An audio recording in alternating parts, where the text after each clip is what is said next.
एकदा जंगलରେ ତାଳ ଗଛ ପାଖରେ ଘାସ ବୁଦାଟିଏ ଥିଲା। ତାଳ ଗଛ ସବୁବେଳେ ସେ ଘାସ ବୁଦାକୁ ତାଚ୍ଛଲ୍ୟ କରି ବହୁତ କଥା କହେ।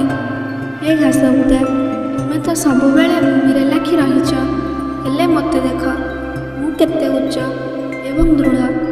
ଏହି କାରଣରୁ ମୋ ସହିତ ତୁମର ତୁଳନା କରିବା ବୃଥା। ଏହାର ଜବାବରେ ଘାସପତ୍ର କହୁଥିଲା, ଆତ୍ମପ୍ରଶଂସାରେ ଏତେଟା ବି ବିଭୋର ହୋଇଯାଅ ନାହିଁ। ମୋ ପାଇଁ ଯେତିକି ଶକ୍ତି ଆବଶ୍ୟକ ତା ମୋ ପାଖରେ ଅଛି। ଦିନେ ଖୁବ୍ ଜୋରରେ ବର୍ଷା ହେଲା। ବର୍ଷା ପାଣିରେ ଘାସ ଗୁଡ଼ିକ ବୁଡ଼ିଗଲା। ଏହା ଦେଖି ତାଳ ଗଛ ସେ ଘାସ ବୁଦାକୁ ପରିହାସ କରି କହିଲେ, ତୁମେ ସବୁବେଳେ କହୁଥିଲ ଯେ ତୁମେ ଭାରି ଶକ୍ତିଶାଳୀ, ତୁମର ଶକ୍ତି ଏବେ ଗଲା କୁଆଡ଼େ।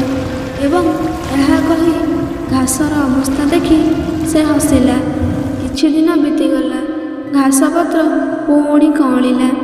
କିଛି ଦିନ ପରେ ଦିନେ ବହୁ ଜୋରରେ ପବନ ବହିଲା।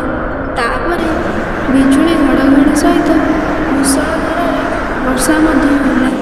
ତାଳ ଗଛଟି ପବନ ସମ୍ମୁଖରେ ଠିଆ ହୋଇପାରିଲା ନାହିଁ। ଶେଷରେ ଉପୁଡ଼ିଗଲା। ଏତିକି ବେଳେ ଘାସ ଗଛଟି କହିଲା, ଆହା ପ୍ରିୟ ବନ୍ଧୁ, ତୁମେ ନିଜର ଶକ୍ତି କେତେ ଏବେ ଠିକ୍ ବୁଝିପାରିଲ ତ?